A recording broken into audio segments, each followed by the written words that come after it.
Bueno, continuamos entonces. Estábamos mirando más temprano. Hay algunas cuestiones que están pasando que son profundamente llamativas en todo el escenario de lo que ocurre en Ucrania. La mayor parte de las cámaras de las grandes ciudades de Ucrania, las cámaras que muestran que podés entrar, hay lugares, podés ver Nueva York, París, Ámsterdam, Buenos Aires, San Pablo, Río de Janeiro, la que quieras, Santiago de Chile.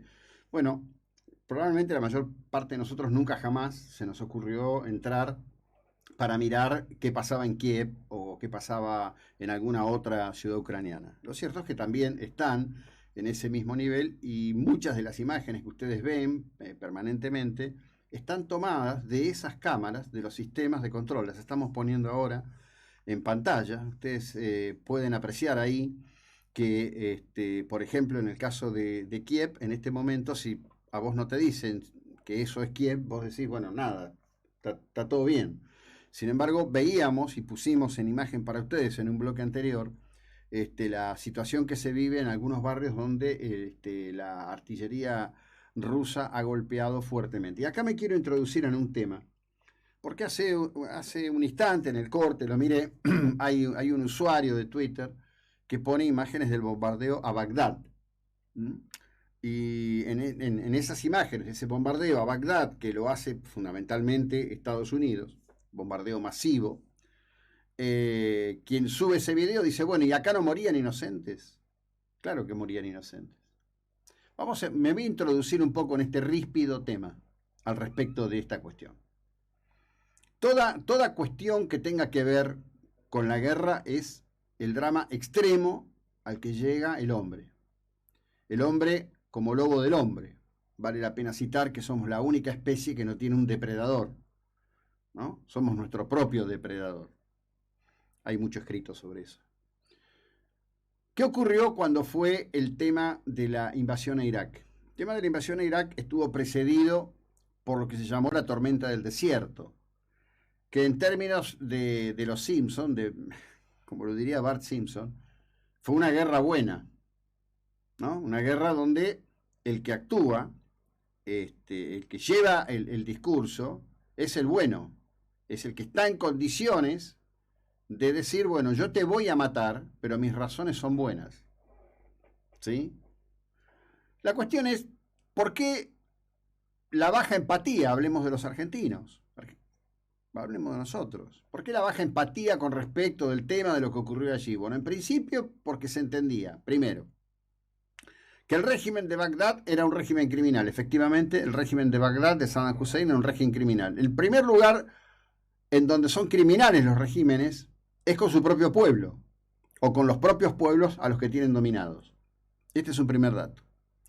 El segundo dato es que el mundo estaba bajo el impacto de la cuestión del ataque de Osama Bin Laden, de la red Al-Qaeda, a objetivos en Estados Unidos que habían llevado a la muerte a cientos de miles de personas. ¿Qué es lo que nos pasa con eso? Y ahora voy al tema de las cámaras. Nosotros formamos parte de una cultura, estamos inmersos en esa cultura. Nos definimos desde esa cultura, nos definimos desde la estética, nos definimos desde nuestros gustos, nos definimos desde muchos de nuestros actos, a veces más allá de la propia conciencia de cómo se formaron esos gustos o cómo se generan esos actos que nosotros llevamos adelante. Es indudable que tenemos muchos motivos para tener empatía con los ucranianos, porque entre otras cuestiones, los ucranianos, desde el finales del siglo XIX, principios del siglo XX, están aquí, son parte de las comunidades que han constituido la carnadura de esto que llamamos la Argentina. Alguien me dirá, bueno, pero no es menor, porque también ha habido una inmigración árabe a la Argentina. Sí, por supuesto, yo soy parte. Mis abuelos vinieron del Líbano, mis abuelos paternos vinieron del Líbano. Lo que ocurre es que se da en un contexto que es completamente distinto, porque no apreciamos la cuestión del universo del Islam en los términos que apreciamos la dimensión del universo de la cristiandad.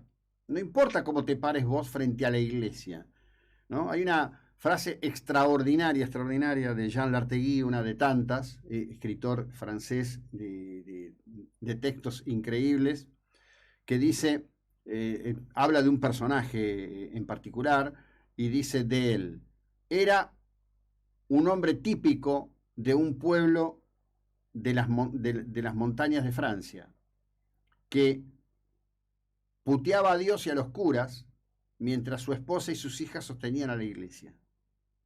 No importa en dónde vos te pares, nosotros somos todos parte de lo que se define como el universo de valores cristianos. No interesa dónde creamos que estamos, cuán contestatarios somos, cuán diferentes somos, cuán poco nos importa lo que diga el obispo o el cura, etcétera, etcétera. Somos parte de ese universo.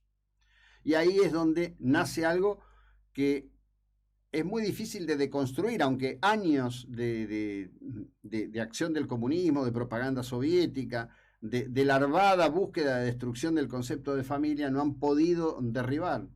Tenemos un marco de empatía. Los que lo simplifican dicen, bueno, claro, lo que pasa que ahí, como son todos rubios y de ojos celestes, que me parece una simplificación perversa. En cambio a los otros, miren, hay que leer de historia. Discriminan todas las razas, ¿no? Hay un informe que lo publicó CNN, creo que fue el único medio en Argentina, no se publicó esto, que habla de la situación que pasaron hombres y mujeres y niños de raza negra que huyendo de Ucrania pretendían entrar en Polonia y tuvieron mucho problema con los guardias fronterizos. Porque los polacos, a los que hoy Christian Martin alaba por todo lo alto, y está muy bien que lo haga porque han abierto sus hogares, están dando todo lo que tienen para contener, esos polacos que están sintiendo el miedo, el temor de ser los que siguen si Putin triunfa aplastando a Ucrania, esos polacos son unos tipos complicados.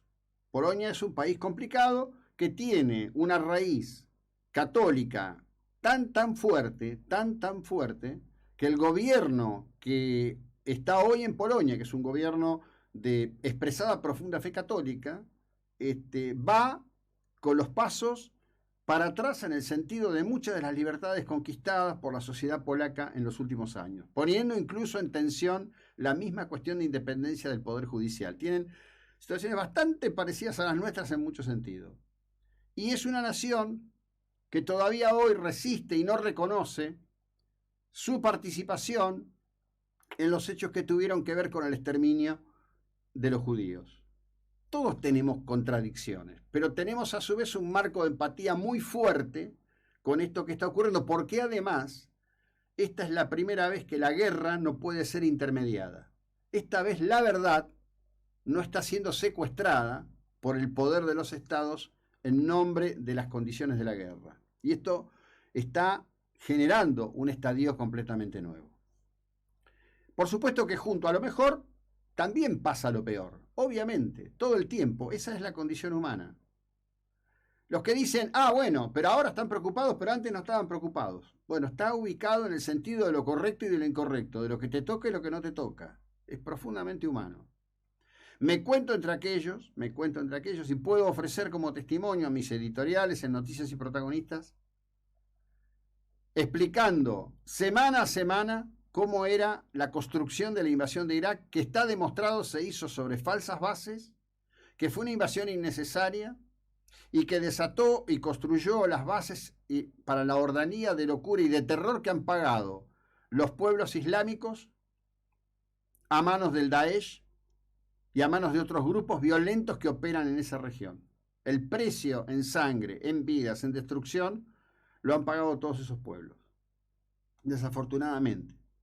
Pero bueno, cada sociedad, cada pueblo tiene su tránsito, tiene su historia, y en este momento estamos viviendo esta parte de la historia donde viendo en tiempo real, sobre bases falsas, el ataque de un Estado a otro Estado, pensado solo en la construcción absurda de un individuo al cual hoy están tratando de ubicarlo en el papel de loco porque es el más cómodo. Si lo ubicas en el papel de loco es más manejable, que en realidad creo que es sencillamente un perverso. Putin es un perverso, como era un perverso Saddam Hussein, como fue un perverso Adolf Hitler, como ha sido un perverso Joseph Stalin, como fue un perverso Lauren Beria.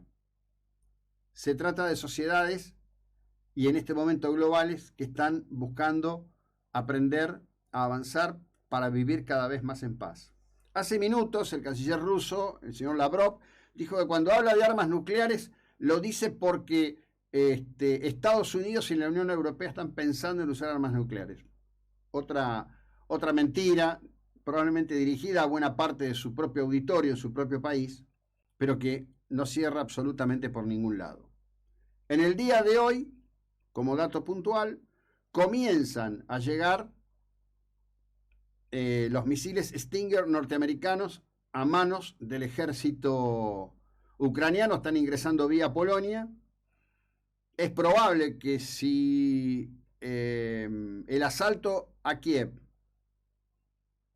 demora 3 o 4 días más, contra todo lo que dicen todos los analistas militares, los rusos están bastante cerca de comerse, en términos de cuestión bélica, una paliza importante. Por supuesto que seguirá el daño y la pérdida de vidas innobles como está ocurriendo hasta ahora.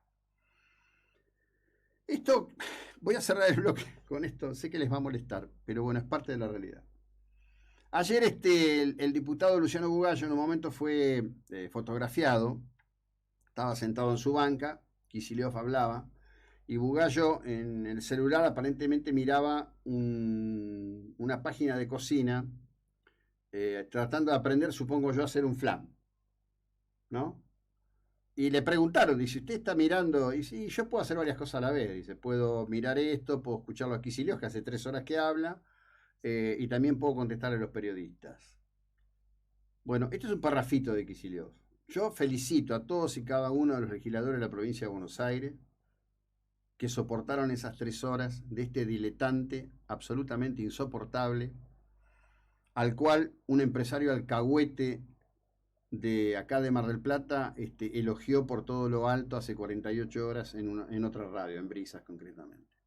A veces me pregunto si esta condición original de los marplatenses, de mucamos del poder, de mucamos de la oligarquía, va a ser superada alguna vez. Escucha.